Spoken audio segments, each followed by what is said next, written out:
ஹாய்ங்க. இப்ப நம்ம என்ன வீடியோ பார்க்க போறோம்னா, ஒரு பள்ளி. ஒரு பள்ளியில அதிக மதிப்பெண், குறைந்த மதிப்பெண். இது என்ன கணக்கு? புரியலையே! புரியலைல்ல? எனக்கும் புரியல. நான் கண்டுபிடிச்ச ஒரு அர்த்தத்த உங்களுக்கும் சொல்லி தரேன். படிக்கிற மாணவ, மாணவ பிள்ளைகள் யாரு பார்த்தாலும் இந்த வீடியோவ நம்புங்க, கேளுங்க, இதன்படி வாழுங்க. ரொம்ப யூஸ்ஃபுல்லா இருக்கும். என்ன சொல்ல போறோம் அப்டின்னா, 98 மார்க் மதிப்பெண் ஒரு பொண்ணு எடுக்கிறா. சோ அதே பெஞ்ச்ல இருக்கிற பக்கத்து பொண்ணு 2 மார்க் எடுக்கிறான்னு வச்சுக்கோங்களேன். அந்த 98 மார்க் எடுக்கிற அந்த பெண் என்ன நினைப்பா தெரியுங்களா? ஐய்யய்யோ! 98 மார்க் தானே நான் எடுத்திருக்கிறேன். இன்னும் 2 மார்க் நான் எடுக்கலையே! எங்க அப்பா என்ன திட்டுவாரே! அப்படின்னு சொல்லிட்டு அழுவா. இதே 2 மார்க் எடுத்த பொண்ணு பார்த்தீங்கன்னா, சிரிச்சுக்கிட்டு இருப்பா. ஏன்? சொல்லுங்க. அவங்க அப்பா திட்ட மாட்டாங்களா? ஏன்னா 98 மார்க் எடுத்த பிள்ளைக்கு நம்ம அழுகலாமா, சிரிக்கலாமான்னு தெரியல. 2 மார்க் எடுத்த பொண்ணுக்கு நம்ம சிரிக்கலாமா, அழுகலாமான்னு அவங்களுக்கும் தெரியாது. ஏன்னா சிஸ்டம் அந்த மாதிரி ஆயிடுச்சு. நான் என்ன சொல்றேன்னா, எல்லாரும் இப்ப என்னோட பொண்ணு உட்பட எல்லாரும் சொல்ற வார்த்தை என்ன தெரியுங்களா? ஒரு மனிதனோட அதாவது ஒரு மனிதனோட திறமைய ஜஸ்ட் இந்த மார்க்க வச்சு தீர்மானிக்காதீங்க அப்படின்னு சொல்லுவாங்க. என்னப்பா மார்க் கம்மியா இருக்கு அப்படின்னு கேட்டா, அவங்க சொல்ற வார்த்தை இதுதான். ஒரு ஜஸ்ட் ஃபார் நம்பர் மார்க் அத வச்சு எங்களோட திறமைய நீங்க தீர்மானிக்காதீங்க அப்படின்னு சொல்றாங்க. ஓகே. உண்மைதான். மார்க் வந்து உங்களோட திறமைய தீர்மானிக்க போறது அல்ல. சரிங்களா? ஆனா, நீங்க ஒவ்வொரு வகுப்பும் மாறி போணும் இல்லையா? 6வதுல இருந்து 7வது போணும். 7வதுல இருந்து 8வது போணும். 8வதுல இருந்து 9வது போணும். ஒவ்வொரு வருஷமும் ஒவ்வொரு வகுப்ப நம்ம தாண்டி போறதுக்கு இந்த மார்க் தானே நமக்கு ஹெல்ப்பா இருக்கு இல்லையா? சொல்லுங்க. அப்ப நான் என்ன கேட்கிறேன், அந்த மார்க் ஹெல்ப்பா இருக்கும்போது ஏன் நம்மளால அந்த மார்க் எடுக்க முடிய மாட்டேங்குது?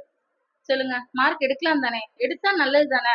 உன்னால 5ல இருந்து 6க்கு போக உன்னால முடியுது தானே! அப்ப ஏன் உன்னால 30 மார்க்ல இருந்து 98 மார்க் உன்னால எடுக்க முடியல? ஏன் முடியல? ஒரே ஒரு விஷயம் தான். ஒரு சின்ன விஷயத்த புரிஞ்சுக்கிட்டீங்கன்னா, கண்டிப்பா உங்களால முடியும். ஒரே ஸ்கூல்ல தான் 98 மார்க் வாங்குற பொண்ணும் படிக்கிறா.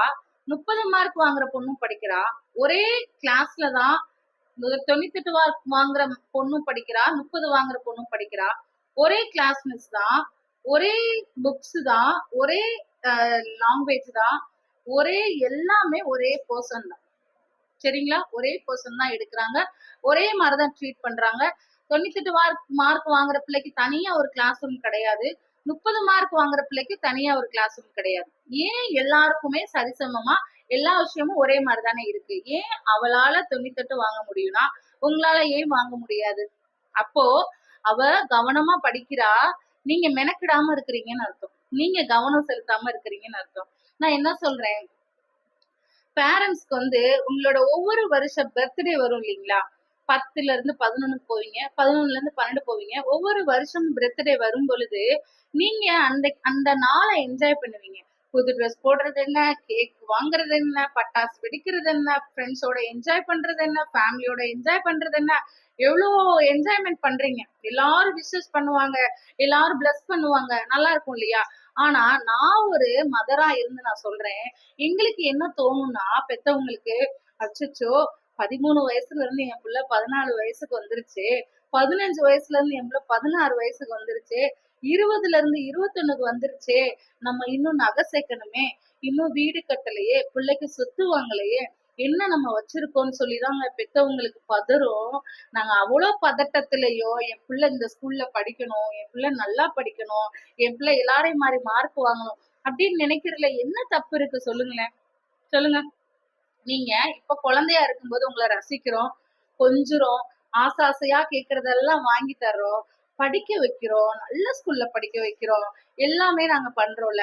நீங்க எங்களுக்கு திரும்ப செய்ய போற கடமை என்ன தெரியுமா? எங்க காலங்கள் முடியும்போது எங்களால வேலை பார்க்க முடியாத நிலைமையில, எங்கள பார்த்துக்க யாருமே இல்ல அப்படின்னு இருக்கிற நிலைமையில தான் நீங்க எங்கள பார்ப்பீங்க இல்லையா? அதுலயும் இப்பல்லாம் அனாதை ஆசிரமத்துல கொண்டு போய் விட்டுறீங்க எங்களலாம். இவ்ளோ கஷ்டப்பட்டு பார்க்குறோம். ஆனா அனாத ஆசிரமத்துல கொண்டு போய் விட்டுறீங்க. நான் என்ன சொல்றேன், அவ்ளோ லாங் வரைக்கும் நாங்க வெயிட் பண்ணி நீங்க எங்களுக்கு திரும்ப எப்ப எங்கள நீங்க பார்த்துக்குவீங்கன்னு நாட்கள் வெயிட் பண்றதுக்கு பதிலா, இந்த ஒரு மார்க் எடுத்து காமிக்கலாமே. ஒரு மார்க் எடுத்து நாங்க இப்போ ஒரு பேரண்ட்ஸ் மீட்டிங் வரும்.